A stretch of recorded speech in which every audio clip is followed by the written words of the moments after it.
Aujourd'hui, nous allons aborder un mythe tenace entretenu par les jeux vidéo et le cinéma, l'armure du légionnaire romain. Avant toute chose, il faut rappeler que l'Empire romain a duré plusieurs siècles, voire même plus de 1000 ans si l'on compte l'Empire romain d'Orient. Les équipements ont donc évolué au fur et à mesure des évolutions sociales et militaires. Je vais vous présenter les évolutions les plus marquantes.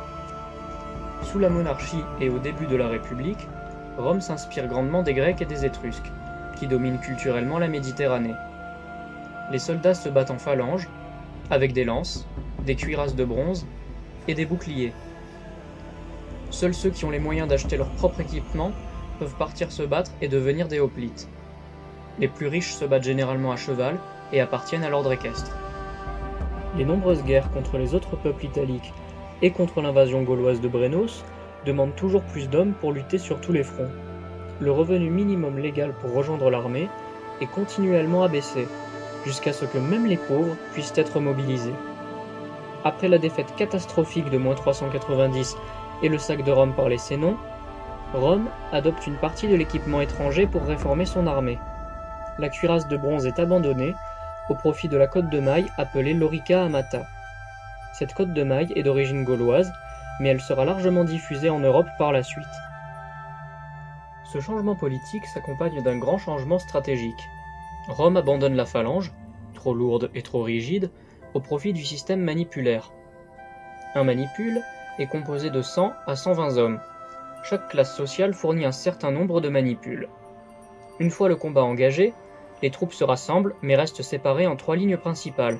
On parle alors de triplex acies. La première ligne d'infanterie est composée de jeunes hommes pauvres et sans expérience militaire. On les appelle les hastati. Ils sont généralement équipés d'armes et d'armures de moindre qualité. Viennent ensuite les principes, qui sont l'unité d'infanterie lourde standard. Ce sont des hommes légèrement plus âgés et de classe moyenne. Leurs armes et armures sont généralement de meilleure facture. Leur rôle est de remplacer les hastati une fois le choc des premiers combats encaissé. Ce système de rotation permet de bénéficier de troupes fraîches à chaque instant de la bataille. Ensuite viennent les triarii, une infanterie lourde d'élite composée d'hommes plus riches et plus âgés, qui n'est utilisée qu'en dernier recours. Ils bénéficient des meilleures armes et armures, du fait de leurs moyens financiers importants. Une ligne d'infanterie légère appelée velites peut également être déployée devant l'armée afin de lancer des javelots sur l'ennemi avant de se retirer rapidement. Elle est composée des plus pauvres, qui contrairement aux hastati ne peuvent pas s'offrir la moindre armure. Le dispositif est complété par les equites, c'est-à-dire la cavalerie. Lors de la création de ce dispositif, la lance était encore l'arme de prédilection des légions romaines. Cependant, elle fut progressivement remplacée par l'épée, plus efficace en combat rapproché. En -107, le consul Caius Marius réforme profondément l'organisation de l'armée. On parle alors de réforme marianique. L'armée est professionnalisée et uniformisée. Les armes et armures sont dorénavant fournies par l'État et identiques pour chaque légionnaire. Les conditions financières existant pour rejoindre l'armée sont abolies, et chaque homme adulte est autorisé à s'engager. Chaque légionnaire dispose d'une épée, appelée gladius, d'un javelot lourd, appelé pilum, et d'un bouclier appelé scutum, ainsi que d'une cotte de maille. Les légionnaires sont à présent presque identiques à ceux déployés durant la guerre des Gaules. Une 50aine d'années après la guerre des Gaules, une nouvelle armure originaire d'Orient est adoptée, la Lorica segmentata. Il s'agit de l'armure la plus célèbre et la plus représentée au cinéma et dans les jeux vidéo. Son adoption est actée pour des raisons pratiques.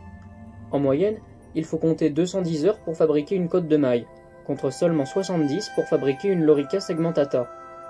Son défaut principal reste son coût très important, que ce soit pour la production ou pour l'entretien. C'est pour cette raison que toutes les troupes n'en étaient pas équipées et que les cottes de maille ont perduré même après l'arrivée de la segmentata.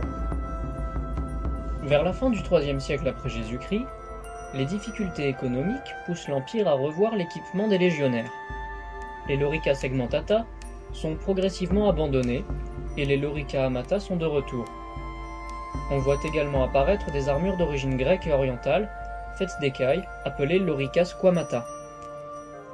Les derniers siècles voyant la lente chute de l'Empire marquent le passage progressif vers un style médiéval, tant au niveau militaire que religieux.